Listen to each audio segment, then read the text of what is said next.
Hello family, আজকে আমি আবার একটা রান্নার ভিডিও নিয়ে চলে এসেছি। আজকে আমি রান্না করতে চলেছি ঢাকাই পোলাও। তো প্রথমে একটা হাঁড়িতে ঘি নিয়ে গরম করে নিলাম, তারপর অ্যাড করছি গোটা গরম মশলা, সামান্য থেতো করে নিয়ে অ্যাড করলাম। এখানে রয়েছে দারচিনি, এলাচ, ছোটো এলাচ আর বড় এলাচ। গরম মশলা দিয়ে সুন্দর গন্ধ বেরিয়ে আসলেই তাতে অ্যাড করে দেবো আগে থেকে ধুয়ে রাখা বাসমতি চাল। হ্যাঁ, আমি এখানে বাসমতি চালেরই পোলাও বানাচ্ছি। চালটা দিয়ে কিছুক্ষণ নেড়ে নেওয়ার পর তারপর তাতে অ্যাড করব কিশমিশ আর ভাঙা কাজু, মানে গোটা কাজুটাকে আমি এখানে কেটে দুভাগ করে নিয়েছি। তারপর ভালো করে চালটাকে নেড়ে নিতে হবে।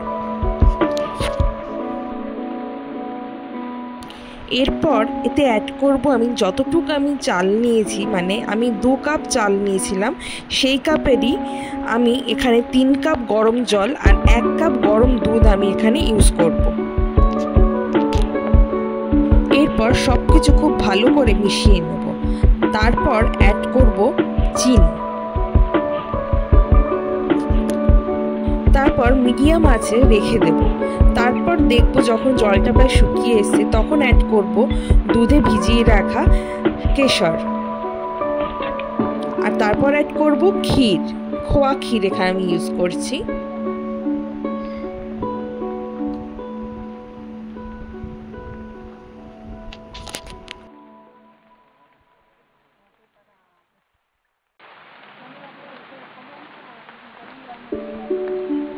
এরপর অ্যাড করব ঘি আর সামান্য পরিমাণে কেওড়ার জল।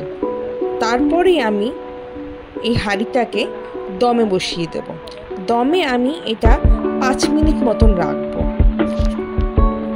ব্যাস 5 মিনিট দমে রাখলেই তৈরি হয়ে যাবে আমাদের ঢাকাই পোলাও। এতে ফুড কালার আর বেরেস্তাও অ্যাড করে অনেকে, কিন্তু আমি করি না। তো রেসিপিটা কেমন লাগলো জানাবেন। Thank you.